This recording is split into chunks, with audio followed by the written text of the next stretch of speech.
Buenos días, a continuación desarrollaremos el ejercicio 17.27.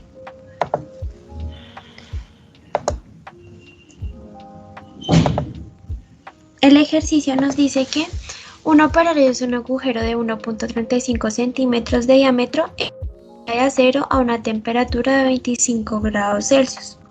Nos preguntan qué área transversal tendrá el agujero a 25 grados Celsius y si la placa se calienta a 175 grados Celsius. Nos dicen que tengamos en cuenta que el coeficiente de expansión lineal va a ser constante dentro de este intervalo. Para desarrollar este ejercicio, primero que todo vamos a utilizar la ecuación de área de una circunferencia. Esta nos dice que el área es igual a pi por el diámetro cuadrado dividido 4. En el ejercicio ya nos dicen que el agujero tiene un diámetro de 1.35 centímetros. Entonces ese es el primer dato que tenemos. Y es solamente reemplazarlo en la fórmula. Entonces vamos a decir que el área va a ser igual a pi por el valor que tenemos del diámetro, o sea, por 1.35 elevado al cuadrado dividido 4. Una vez reemplazados los valores, los ponemos en la calculadora y eso nos va a dar como resultado que el área transversal será de 1.431 centímetros cuadrados. Ahora, para saber cómo cambia cuando se le aplique 175 grados de temperatura, vamos a utilizar la ecuación de dilatación térmica. La ecuación de dilatación térmica nos dice que el área, esta tomémosla como va a ser igual al área inicial más el área inicial por el coeficiente, esta se significa coeficiente de expansión, por la temperatura 2 menos la temperatura 1. Entonces, organizando los datos que nos da el ejercicio, decimos que el área inicial es de 1.431 centímetros cuadrados. Que el coeficiente de expansión, dado que es el acero, este lo podemos hallar en cualquier tabla en internet, nos dice que es de 24 por 10 a la menos 6. Tenemos la temperatura 2, que son los 175 grados Celsius, y la temperatura 1, que son los iniciales, que son 25 grados Celsius. Entonces lo que hacemos es reemplazar en la fórmula. Entonces decimos que el área va a ser igual a el área inicial, que es 1.431, que es lo que tenemos acá, más otra vez el área inicial, 1.431, pero lo multiplicamos por el coeficiente de expansión, que es 24 por 10 a la menos 6, y eso multiplicado por la resta entre temperatura 2 y menos la temperatura 1, que ya sabemos que temperatura 2 es 175 y temperatura 1 es 25. Y al hacer esa operación en la calculadora nos da que el área va a ser de 1.437 centímetros cuadrados. Entonces, como conclusión tenemos que, en primer lugar, el área transversal del agujero es de 1.431 centímetros cuadrados, que es este resultado de aquí. Y que con la placa caliente, el área, o sea, cuando se le aplique los 175 grados, el área va a ser de 1.437 centímetros cuadrados, que es el resultado que nos acabo de dar.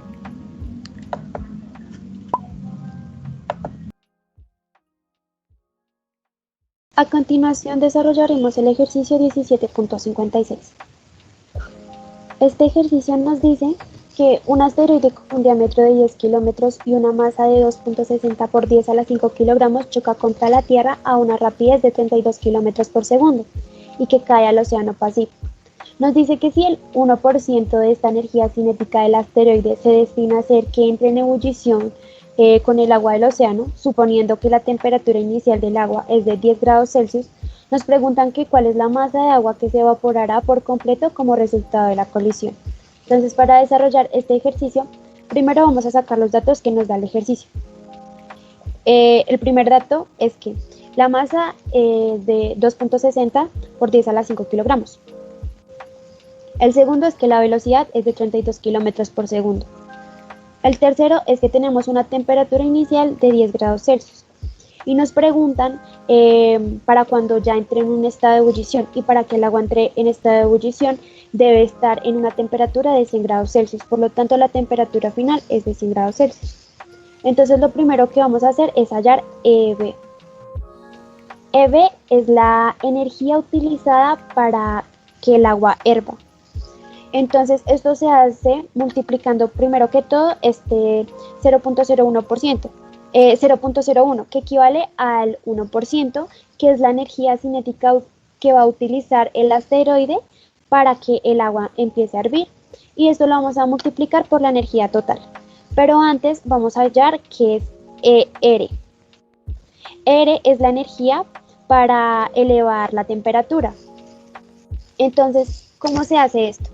En primer lugar, las calorías nos permiten pues aumentar la temperatura. Y una caloría equivale a 1 gramo de H2O. Pero entonces vamos a trabajar todo en... Entonces decimos que una caloría equivale a 4.186 joules. Y entonces ahora sí, aquí cuando vayamos a hallar la energía para elevar la temperatura, vamos a multiplicar esos 4.186 por 90. Vamos a multiplicarlo por 90 porque queremos llegar a 100 grados Celsius y ya tenemos 10 grados Celsius iniciales. Entonces ahora vamos a hallar la energía de evaporización. Esto se hace, pues, como ya estamos trabajando en joules, pues cambiarlo todo al joules, y eso nos da que podemos multiplicar 540 por 4.186. Entonces, ahora sí vamos a hallar la energía total, y tenemos esta fórmula de aquí que está en una nubecita amarilla, pero la vuelvo a encerrar.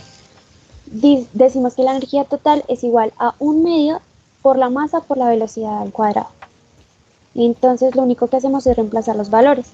Entonces decimos que energía total es igual a 1/2 de la masa que nos da el ejercicio, que es 2.60 por 10 a la 5 kilogramos, multiplicado por la velocidad, que es 32.000 metros por segundo, y eso lo elevamos al cuadrado.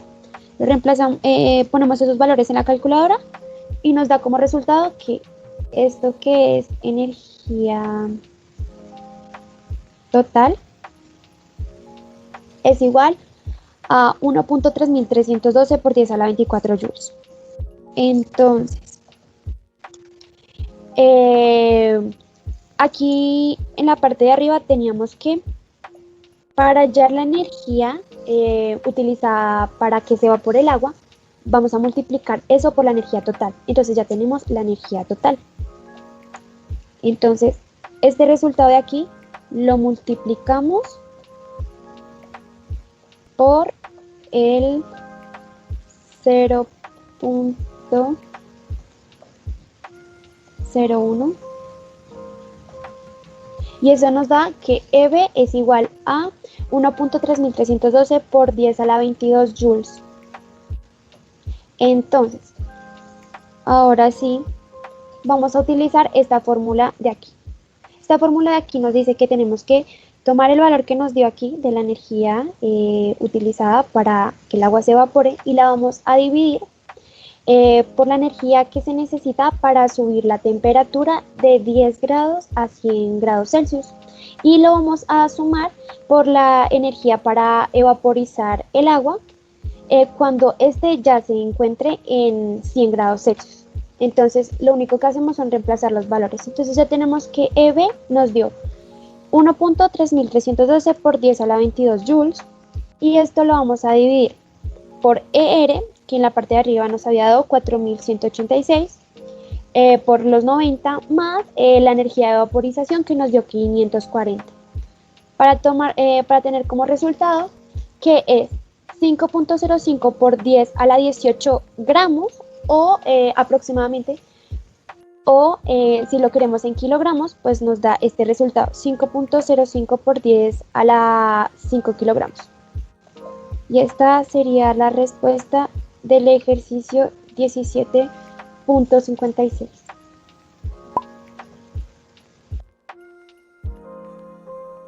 A continuación desarrollaremos el ejercicio 17.86. Este ejercicio nos dice que usted pierde 108 centímetros cúbicos de etanol a una temperatura de menos 100 grados Celsius en un cilindro graduado inicialmente ahora a 20 grados Celsius, llenándolo hasta el borde superior. El cilindro está hecho de vidrio con un calor específico de 840 joules sobre kilogramo y un coeficiente de expansión de volumen de 1.2 por 10 a la menos 5 kelvins a la menos 1. Su masa es de 0.110 kilogramos y la masa del etanol es de 0.0873 kilogramos.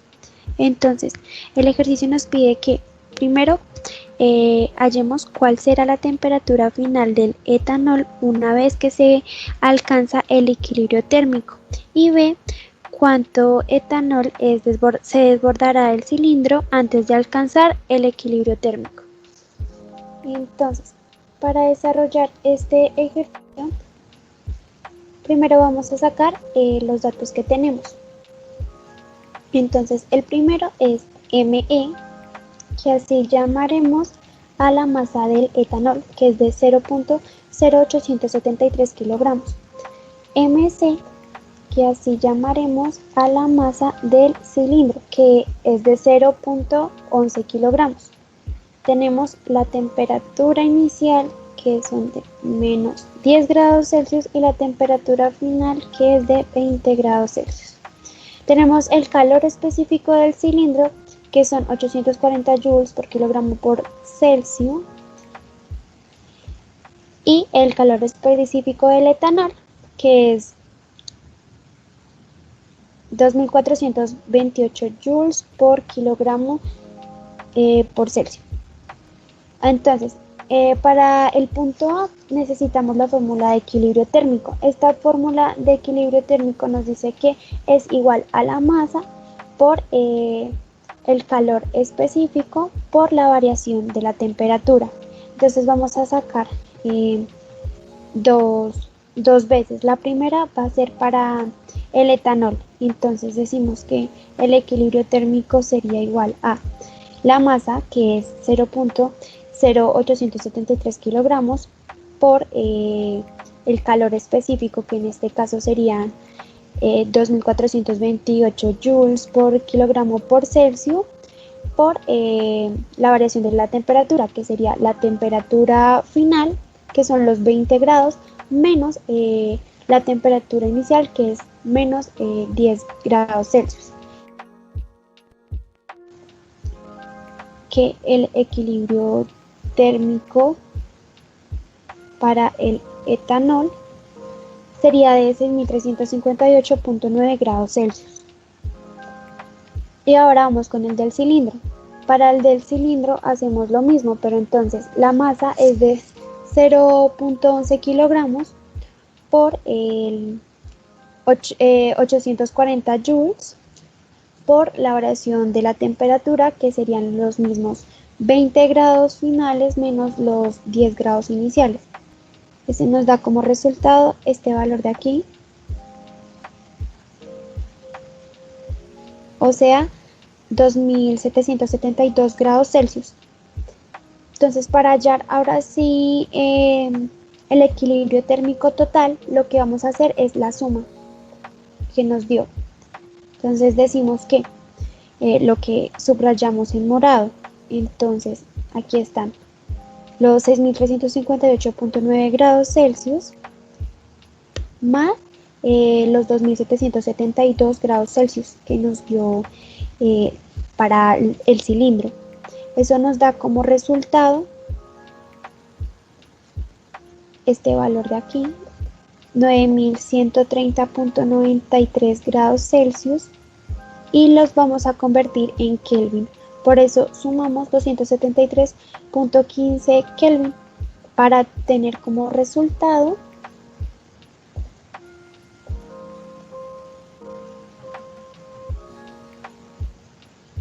este valor de aquí, 9404.082 Kelvin. Ahora, para el punto B nos piden que hallemos la dilatación lineal. Entonces, para ello usamos la fórmula que está aquí en esta nubecita amarilla, que decimos que la variación de la longitud es igual a el alfa por la longitud inicial por el cambio de la temperatura. Entonces, el coeficiente de dilatación vamos a utilizar el vidrio porque el ejercicio nos dice que el cilindro es un... el coeficiente de dilatación del vidrio es este de aquí.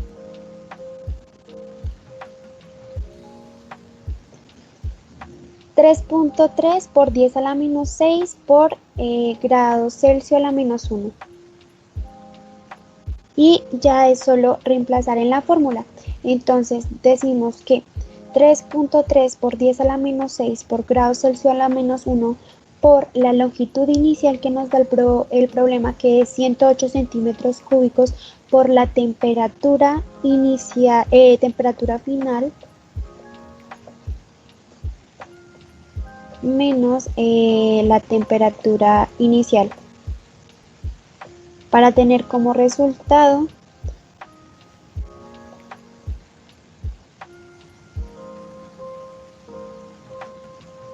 este valor. Entonces diríamos que antes de que se derramara estaba a una distancia de 0.010 centímetros cúbicos.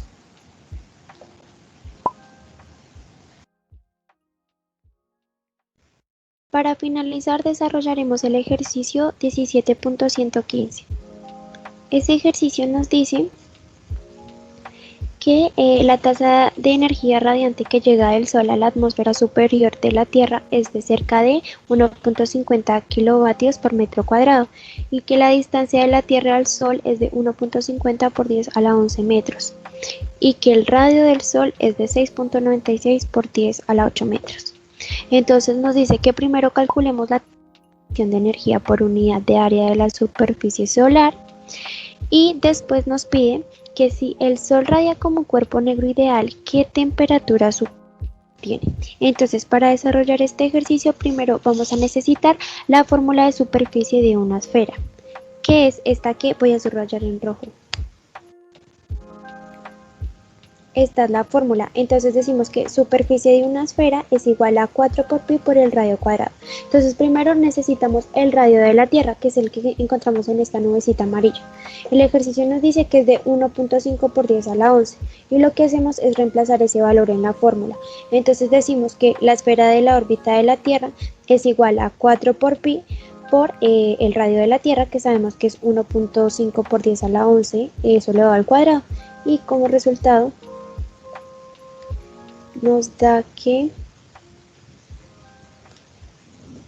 la esfera de la órbita de la Tierra es igual a 2.8274 por 10 a la 23 metros cuadrados. Ahora vamos a hallar esto que estoy subrayando en rojo, que estoy encerrando aquí en un cuadradito, que es P sub O. Esto significa potencia total de toda la esfera. Para hallar la potencia total de toda la esfera, necesitamos el valor que acabamos de hallar de la esfera de la órbita de la Tierra.